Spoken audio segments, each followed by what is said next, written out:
When speaking or writing with clarity, the most important thing to remember is to speak and write with clarity, which sounds a silly thing to say, but drum it into yourself. The most important thing is think about what you want to say and then say it in the most concise way possible.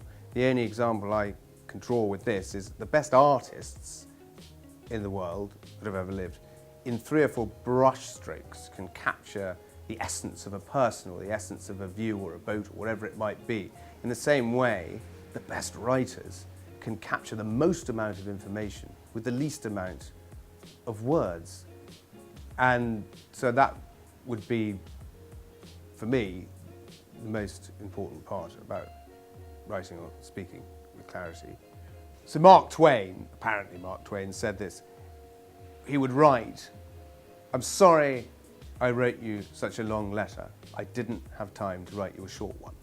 And that is the essence about writing well. It is hard to write in a way that it's concise. You have to think about it. George Orwell always said that it is easier, even quicker once you have the habit, to write, "It is not an unjustifiable assumption that," than to say, "I think."